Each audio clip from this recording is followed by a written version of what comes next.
the Indianapolis Motor Speedway, a 10-time winner as an owner, Brickyard Weekend at the track, the owner of Hendrick Motorsports. We welcome back. Great to see you again, Rick. Rick Hendrick is here with us. And the man who has 5 of those 10 wins, now the vice chairman of Hendrick Motorsports. Jeff, welcome back to the Indianapolis Motor Speedway.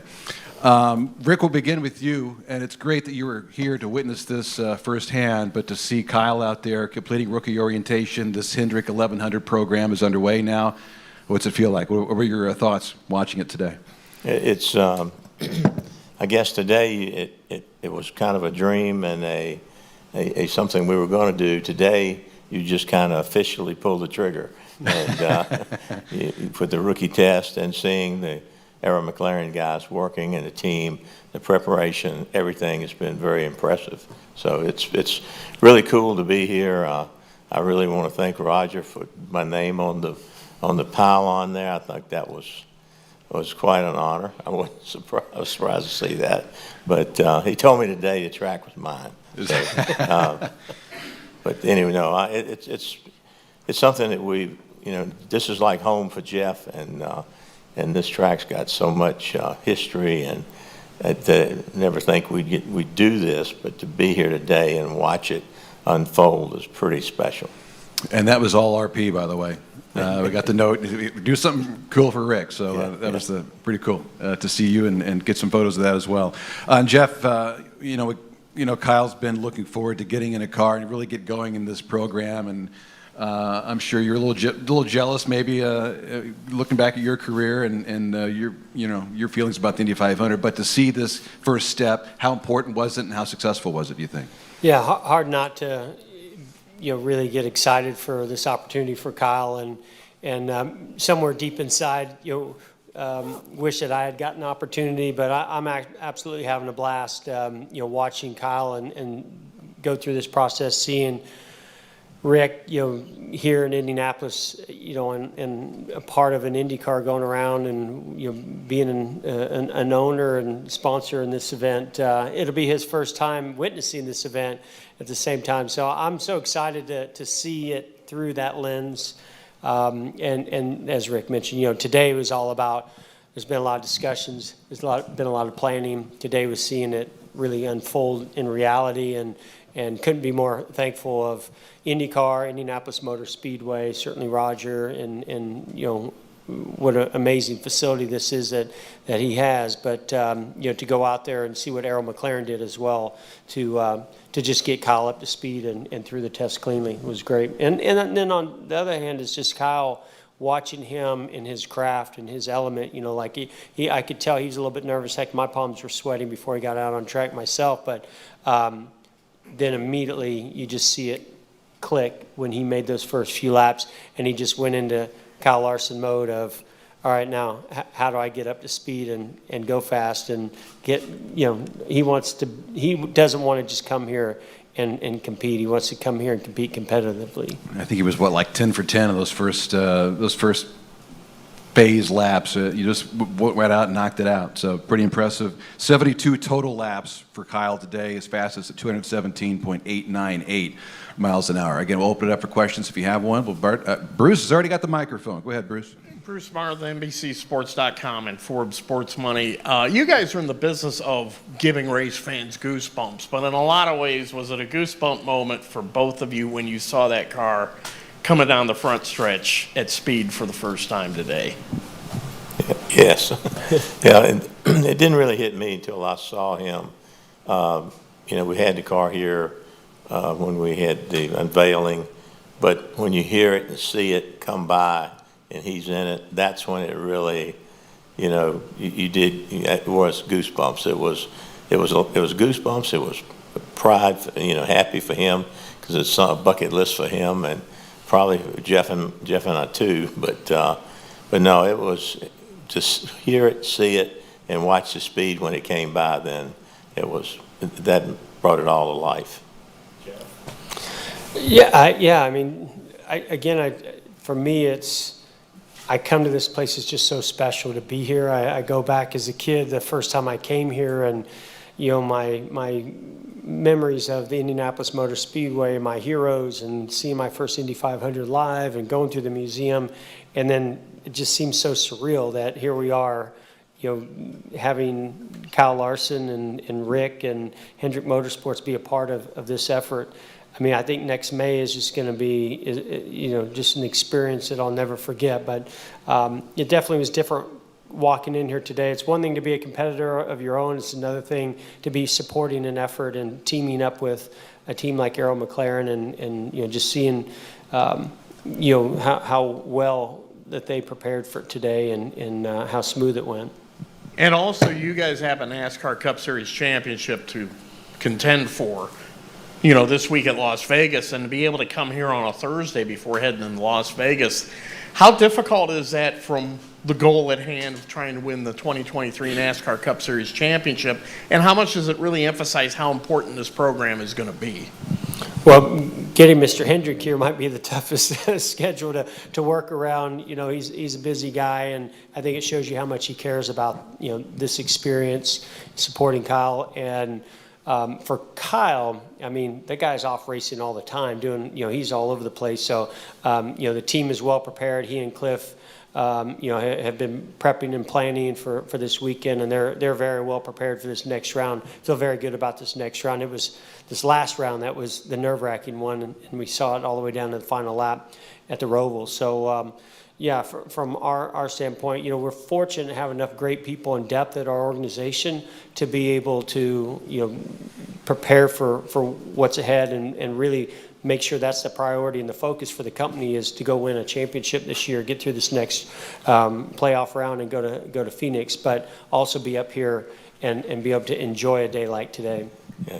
I tell you how important it is. Our president of Hendrick Motorsports is standing back there, Jeff Andrews, and when we were on the box, I asked him, we're going to win Vegas? He said, yeah. But and then Gary Davis, our COO from the automobile side here, the sponsorship. So this is a big deal for us and the company, for everybody involved, and we want to do it right.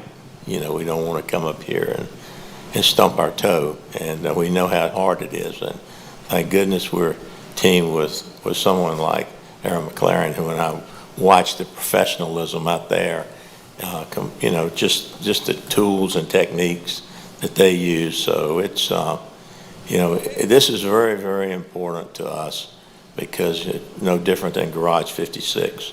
When we said we were going to do that, we spent a year just whatever it took to do it. And so, although we don't have as much to do in this situation as we did in that one, but still, we want to look the part, be the part, and put our best effort into it. Let's go Nathan, then Eric after that. Go ahead, Nathan. First question's for Jeff. Jeff, you were talking about having sweaty palms, just being a little nervous for Kyle and getting this whole program kicked off on track today. How are those feelings and nerves in your role now different from nerves or excitement that you would have had as a driver kind of in Kyle's shoes if you were doing something like this new? Well, and I think some of my nervousness was in conversations with him and just thinking of myself, putting myself in the driver's seat of what would I be going through right now when, this is the very first time he's ever been in an IndyCar, and he's going to go out there and go 220 miles per hour, only being here in a stock car before that in a simulator. So, I think the most, Rick kind of alluded to this, but, making sure we're doing it right, and we're partnering with a great team to be able to make sure that this goes smooth and that we're aligned in a way that we can make it successful as well. And we know what Kyle's capabilities are. We've seen him drive anything and everything and succeed at it. But this is different, and we're going to recognize that. And he's going to get limited number of laps and experience before before they're ready to start qualifying and getting prepared to compete in this race. So, it's exciting on one hand and nervousness on the other. But I'm certainly going to live vicariously through Kyle a bit, through this experience, and just see how excited he is about it, and he clearly is. Looking ahead to the coming months, you guys still have quite a while before May gets here. Does this kind of mark an end for a heightened focus on this, and you guys maybe ramp back up in the spring of next year, or what, kind of maybe take me through, if you guys know yet, the next couple steps of this process, whether it's on-track testing or more sim time or anything else that might be in store for Kyle? Yeah, I think, I don't even believe that we've gotten to the point of logistics for what's going to happen next May, right? We're taking it one step at a time, and getting Kyle fitted in the car. I mean, we came up here and visited with the Aero McLaren guys, had lunch with them, and just walked around their shop and just talked about the opportunity and the ways we can support it.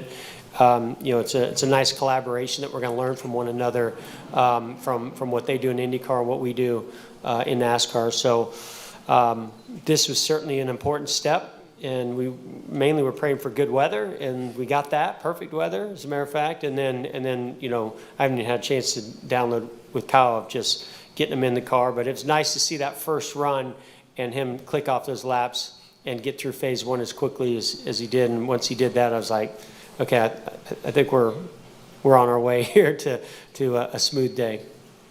It was Chamber of Commerce weather today Yes, it at the was. Indianapolis Motor Speedway. Obviously, also joining us this afternoon, the 2021 NASCAR Cup Series champion, and this coming May will obviously drive the number 17 HendrickCars.com Chevrolet for Aero McLaren and Hendrick Motorsports. Welcome back. Congratulations on ROP today, Kyle Larson. And to the far right, the newly named sporting director for Aero McLaren, the 2013 winner of the Indianapolis 500, presented by Cambridge, it's Tony Kanaan. Kyle, obviously a big step today. How do you sum it up? Yeah, it was fun. It was, I guess, mostly what I anticipated in a way. The speed and the grip didn't feel, thankfully, scarier than what I thought it might. But there was just how much the car wants to pull left, and you have to kind of fight it back to the right down the straightaways, and all that was something I didn't expect. The weight of the wheel was a lot lighter than the simulator, but still a little heavier than what maybe I expected. But other than that, I thought it went really smooth. I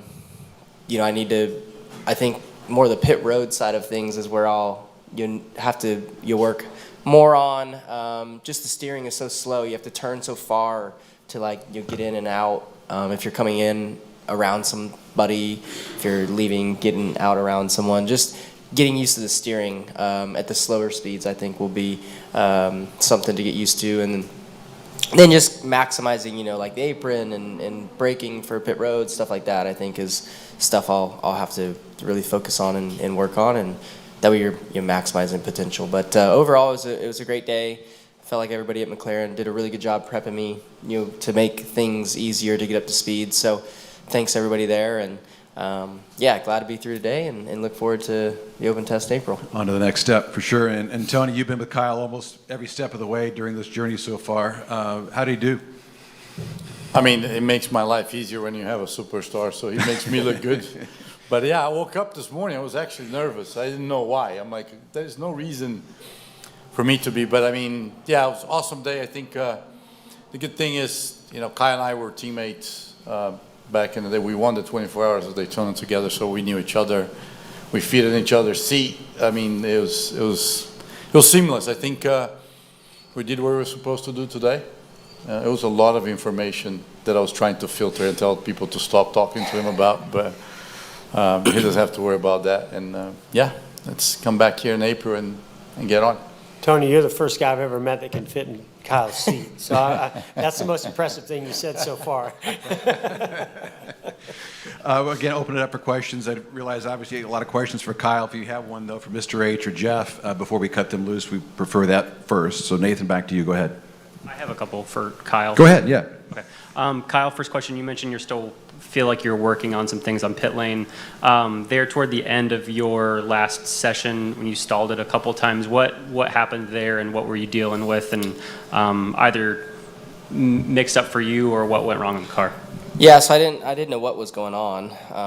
I didn't think I was doing anything different leaving, but I think when I hit the first gear shifter on the way by, because the pit road speed limit, pit road whatever deal, is on the back of the wheel, so I think I hit that also and turned that off, so then it was doing some anti-stall thing, so it wouldn't let me go. But see, I think He did not stall, by the way. yeah, he just wouldn't go. But No, so I think those are like little things that I need to maybe adjust on the wheel as well. So I'm glad that I did that today because we'll probably move that button to the front of the wheel so I don't make that mistake again. And yeah, I think other than that, it went smooth. And I think you went, especially through phase 2, like 15 for 15 on hitting the laps in the 5 mile an hour range that you're supposed to be in. Phase 1 were a little bit up and down. I think you even had one lap that was over that 210 mark. What was the difference in your comfort going through phase 1 through phase 2, where it certainly looked like from the numbers that you were a lot more comfortable?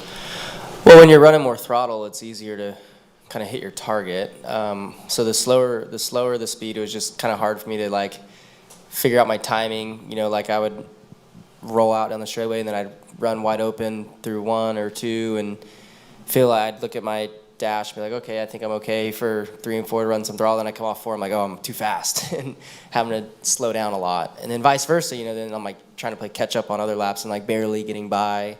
So yeah, once you went faster, you're just running more throttle. It's easier to kind of stay within that window. Eric? Yeah, Rick, I'm just curious. Once upon a time, a lot of Hendrick Motorsport drivers didn't race outside of the Cup Series, and you've kind of had a change of philosophy these last few years. I'm just curious your thoughts behind that and how it keeps somebody like Kyle, and I've talked to him, keeps him sharp running extra races outside of a Cup car. Just curious between your mindset there. Yeah. Excuse me. We always did not want them in anything other than, a Cup car or Xfinity car.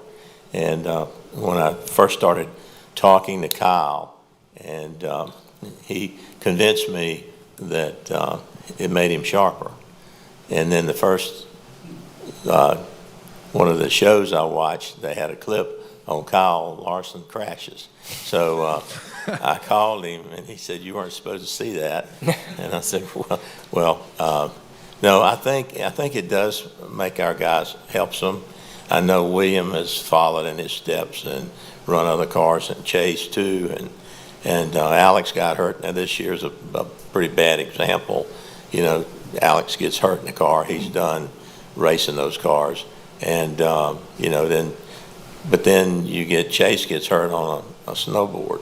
So they've got to have a life, and Jeff and I've talked about it, and I think it does make him sharper to get in other things and drive them. I know one thing, he would be hard to handle if he wasn't in those kind of cars. I'd have more problems with him, I think. I might be skiing or snowboarding more often. Thank you. And Kyle, just one for you. Congrats on your championship this week, by the way. Just curious, you mentioned in May about how much this meant to your dad. Have you talked to him, before like last night or this morning about this test? They were here this week, and I was surprised when they weren't sticking around for today. They had to get home to California, but so I was surprised, that they go to so many of my things, and knowing how big this was, I thought they had to get home because their dog my aunt was watching the dog, and she's going to Hawaii, so they had to get back to get the dog. But if not for that, they would have been here. But no, I'm sure I'll get to talk to them. I'll see them. I don't know if I'll see them this week in Vegas, but I'll call on the phone and talk to them. And it's going to be really exciting. I think next year when April and May comes around, because it's going to be real then, and race time, getting ready for the race then. So, but yeah, this is such a huge race to myself and my family and so many people that I'm just glad I get to do it. Chris, and then the gentleman in the back. Go ahead. For Rick and Jeff, once y'all conduct the post-mortem of this next year, next June, July, whenever it is, if everything goes well from a commercial standpoint, competition standpoint, everything else, could we see Hendrick Motorsports expand their involvement in INDYCAR racing or even just outside of NASCAR overall? I've learned not to commit or not commit or say I'm not going to do anything, because I made a statement I wouldn't run Indy, and 30 days later I had to back it up and say I am going to do that. I think as opportunities present themselves, we kind of look at them, and Jeff and I talk about it a lot, and with all of our other teammates back at Motorsports. So we have, we like to race. We enjoyed the IMSA racing. We enjoyed Garage 56. I wish we had more places to run that car. And but our main goal is to win championships in NASCAR. And but I've learned never say never, because he's got a lot more gas in his tank than I do in mine. So, but we're always looking at options. So. And Kyle, what's the best piece of advice you've been given about racing in the Indy 500, and who gave you that advice?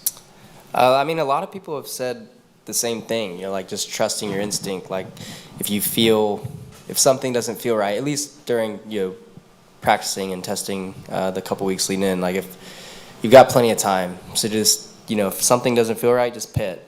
And I think, me even just feeling the car today, like it feels so stuck that I can tell where your confidence could get too high, and then you're backed in the wall, the next corner. So I think if you feel something, just pit. And I mean, Tony told me that.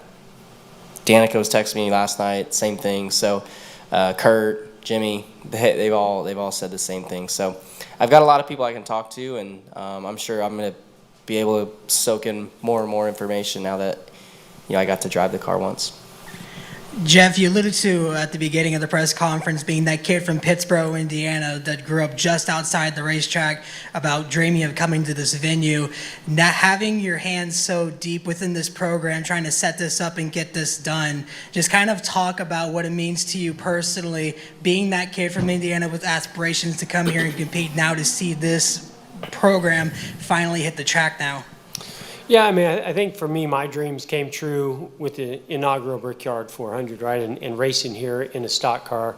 Of course, I wanted to race here in an Indy car, early on, but the opportunity just was really never there. And so when Kyle came on board, he made it clear, that this is something he'd like to do, and he'd like to do it before, he feels like he's outside of his prime, I guess is the best way to put it. So, I got excited about that. I didn't know how Mr. Hendrick was going to feel about that, but I think between Kyle and myself and just the history of this place, it eventually kind of came together. But yeah, this is definitely going to be living out a dream of mine, through this experience, and I'm equally as excited to be a part of it in the capacity that I am, and see it and hear about it through Kyle's eyes and experience. And we want to come here and make a mark. We also know this is one of the most competitive forms of motorsports and race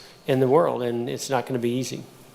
And then for Larson, every time NASCAR comes here, we always hear the drivers talk about the appreciation they have for this track with the history, just being able to compete here. Now that you've taken that first step towards May, do you find yourself already having a new appreciation for this venue, now having competed in an INDYCAR, getting ready to compete for that race that everybody always appreciates? Yeah, I don't know. I don't really know if my views of this place have changed. I really love this facility. I think every time I come in, I realize more and more this is the most beautiful racing facility that we get the honor to go to. And I think Mr. Penske's done a great job with it since he's taken over. So, yeah, I mean, obviously getting to turn laps around here in an IndyCar and getting to feel what that feels like, it makes it even more special. And I've gotten the chance to race here on the dirt track. I've ran the road course, the oval. We get to thankfully come back on the oval in the Cup car. So this place is just awesome. Golf course is amazing too. Love playing golf here. So it doesn't get much better than this place. Kyle, you talk about your appreciation for this place here, IMS. I want to ask you, just how special was it for you when you actually hit the track in IndyCar out there doing those laps? How special was it for you? Yeah, it was really cool, and I don't know. I wanted to get up to speed. I didn't want to take too long to get up to the 2:05 mark because I didn't want to get made fun of, like, oh, why did it take you so long? So I did put pressure on myself to get your confidence built up here pretty quickly. And thankfully after 3 or 4 laps, when I was able to judge off the tack, I was like, okay, we're within that, because the ROP is nice because I was not ready to go flat for a while, but building up to that speed and pace and confidence was nice to do in the ROP. But yeah, just getting to feel what an IndyCar feels like, be low to the ground, feel the acceleration through the gears was pretty crazy. All of that was eye-opening and an experience that I know for sure I'll never forget. And now I look forward to kind of getting around cars and feeling how the dirty air affects things. Let's go Brad Brown, and then we'll take one off Zoom. I know Bob Pockrass. Stand by, Bob. We'll get to you in here in a second. Go ahead, Brad. Kind of for Jeff and Kyle. Jeff, what impresses you most about Kyle's ability to get in anything and go quickly? And then Kyle, Jeff talked about Kyle Larson mode and how it clicks. Where does that come from, and how is that developed? Well, of course, I followed Kyle's career from when he was first getting into sprint cars. So, the first time you watch him behind the wheel of a race car, it's hard not to be impressed with the talent and his abilities. I only got to race against him maybe a couple years there in the Cup Series, but having him now at Hendrick, now I see how serious he takes it. And you heard here, he's a humble guy as well. That usually those two things, talent and confidence and humble, usually don't come in one package. So, I've just gained a great appreciation for him. We're certainly fortunate to have him at Hendrick as one of our drivers, and I think Arrow McLaren and this whole team is going to feel the same way about having him in an IndyCar. And then I don't know what Kyle Larson mode is, so I feel like Kyle Larson mode is a lot of overdriving and a lot of mistakes, but I don't know. I'm just fortunate I get to drive really good race cars in all forms of racing that I compete in with great crew chiefs, car owners, Rick Hendrick. His equipment is as good as it gets. Cliff Daniels is the best crew chief in my opinion in the Cup Series. Sprint car stuff, Paul Silva is the best team owner, greatest crew chief in sprint car racing. Dirt lane models, even around for Kevin Rumley, top of his game, if not the best, considered the best. So I'm just fortunate that I get to be around great car owners, Aaron McLaren and all the people that they have around them. So yeah, I'm just very lucky that I get to be driving these cars. Obviously, it takes a lot of hard work on my part and on all that to get to that point, but still, I'm very fortunate to be in the position that I am in all different types of racing. Let's take one offline. Bob Pockrass, go ahead. Yeah, for Kyle, I'm going to assume that's the fastest you've ever been in a race car, and I just wanted to confirm that. And also, was there any difference in the sensation of speed in this car versus other cars you've driven? Yeah, I think I remember testing Michigan, maybe in an ARCA car, like right after they repaved it, and that's back when ARCA had the big horsepower and stuff. I think we went like 220 something into turn one at Michigan. So I think we were about that today in the IndyCar. I would say both, because you're running by yourself. So like both times it didn't feel like 220 on paper is like crazy fast, and obviously it is, but like when you're out there by yourself and this track is so smooth, it doesn't feel like you're going 220, or it doesn't feel any different than going like 195 at Daytona or something. So I did look at the wall one time thinking like, man, that would really hurt if I hit it. So things are obviously happening quickly. But yeah, I think when you get around cars and you get passing, these Indy cars make such big runs, because the toe is so big, and I think when people are, blowing by you so fast on the straightaway, or you're doing the same with the toe that you get, I think that's when the sensation, and I don't know, Tony can probably speak on it, but I think the sensation is probably more when you're around other cars, and probably too when you go into qualifying trim. I think that's when it's going to be crazy. I think going another 20 mile an hour faster is good. Probably from 220 to 240 plus is probably a big difference in sensation. So I'll get to experience that next year. Tony, you want to chime in on that? It feels fast when you see the wall coming and it's not going to stop. Yeah. So that's how you know how fast you're going. Everything else, yeah. I mean, yeah, it's a unique place. It's definitely, like Kyle said, I think you put 33 cars around and 20 laps to go. I think the cessation of speed and the dynamic of the race changes. So that's something that you will experience as well. We have time for 3 more before we wrap up. David Land, go ahead, and then Kurt, and then Bruce. Go ahead, David. Yeah, a couple for Tony. First one, Tony, what's your evaluation of Kyle Larson, the IndyCar driver? And second of all, you fit in his seat. Does that mean when it rains at lap 80, you're the relief driver? I don't think Kyle Larson needs evaluation as an IndyCar driver. He's a complete race car driver. It's probably, you know, out of his generation, the best I've seen. I've tasted a little bit what these guys do, like he does, trying different cars lately.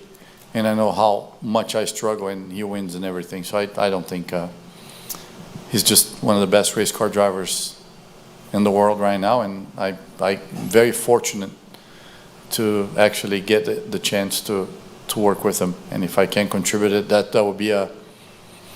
When we win this one, I'll still get a ring, so I can say I have 2 500s instead of 1. So,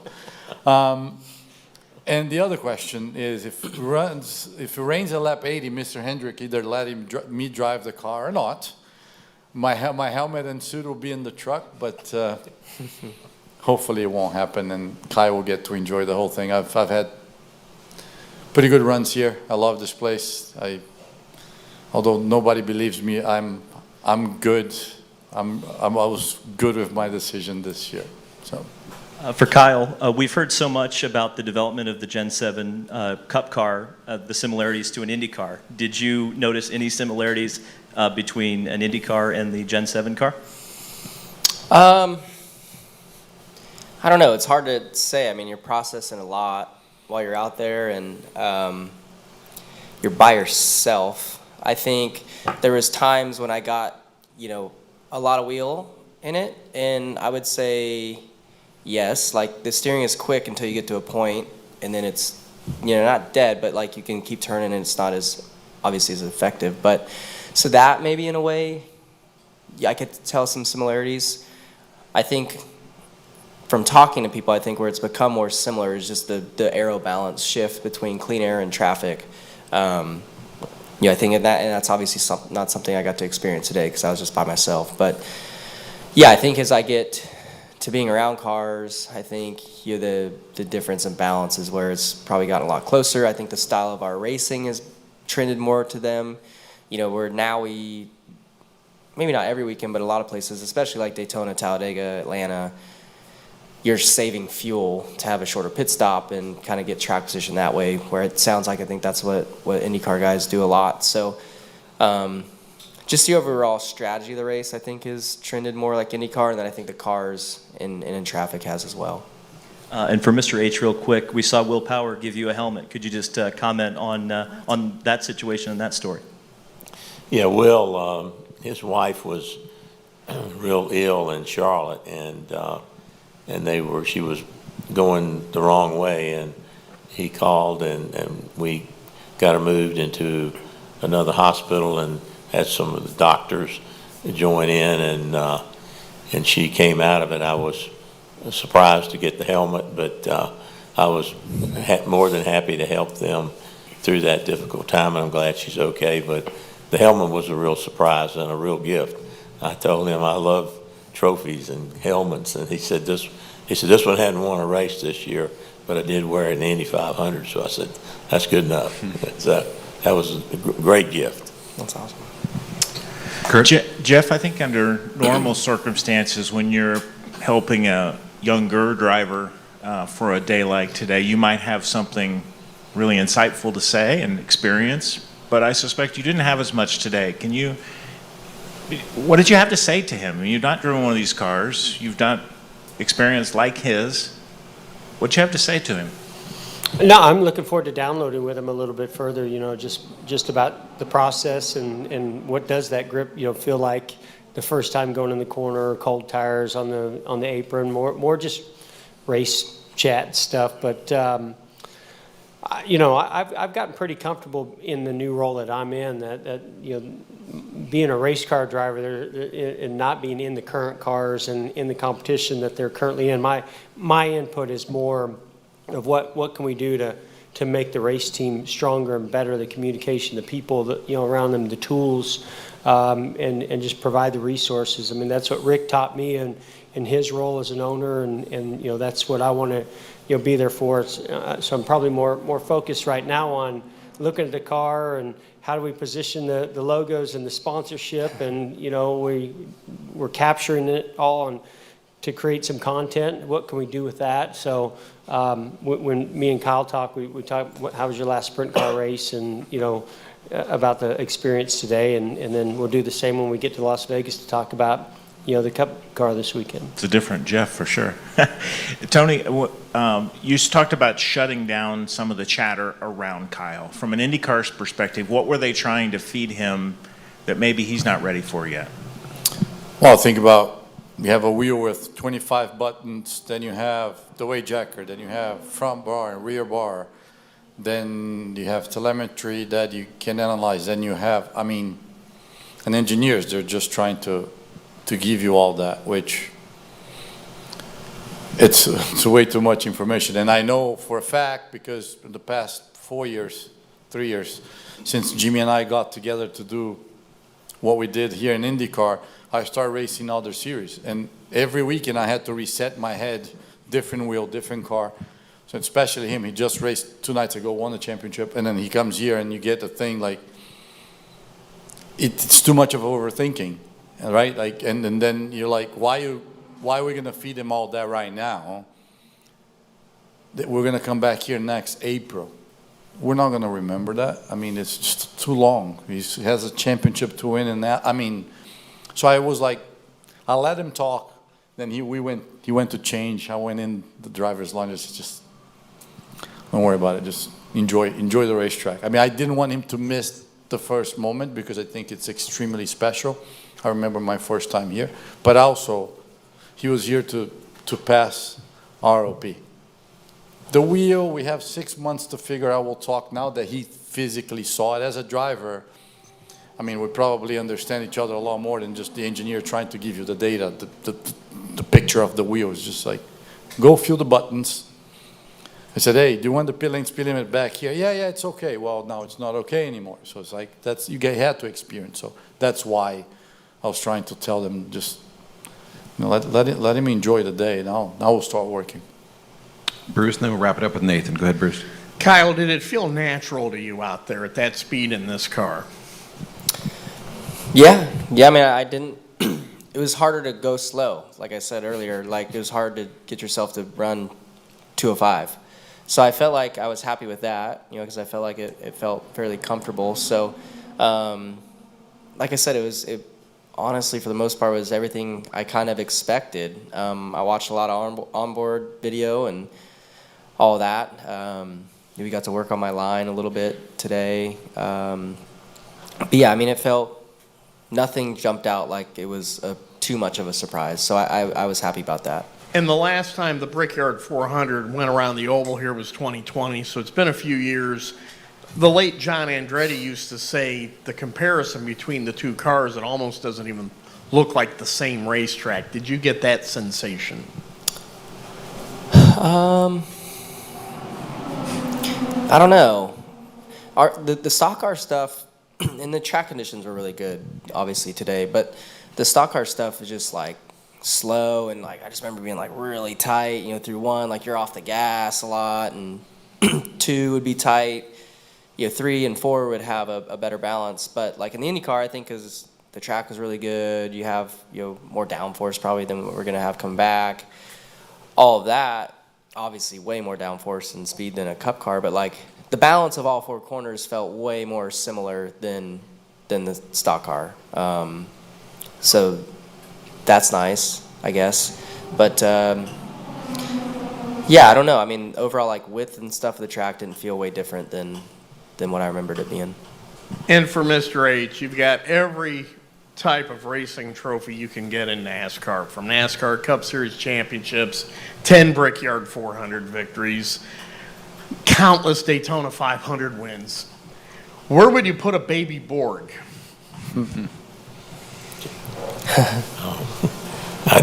That would go right in the middle. I mean, that would be something pretty special. Well, I don't even let myself go there, think about that. First, I want to make the race. It would be, to say you could win this race, or could win it, would win it, you might build the building off of that, just that trophy and the car, because it'd be that special. I wouldn't do that. I'm not going to build a building. If I didn't do that. Don't say things that you're going to pull back later. Nathan, wrap us up. For Kyle and or Tony, I don't know if you both want to chime in on this. Looking ahead to these next 5-6 months, as we maybe the next thing on track is the open test. Are there plans to do any other oval running, or is the next on track plan the open test and the start of practice in May? And what will you guys focus on or do or work on in the next 5-6 months between now and then? I just learned there was an open test like yesterday, so I don't know what other plans there are, at least for me, in the car before then. Mr. Sporting Director? We have plans. That's what I'm going to say. No, we have plans. We'll obviously, there's a lot of things that we're going to talk about. Hopefully get him on track before that open test again. Not finalized yet, but give him as much time as he can to feel comfortable, and I'm confident that we will. So, thanks. And we will leave it there. Another step towards the 108th running of the Indianapolis 500 presented by Gamebridge, and more importantly for this group, the countdown towards the Hendrick 1100. Thanks so much for your time, guys. Congratulations on a great day here at the Indianapolis Motor Speedway. Thanks, everyone.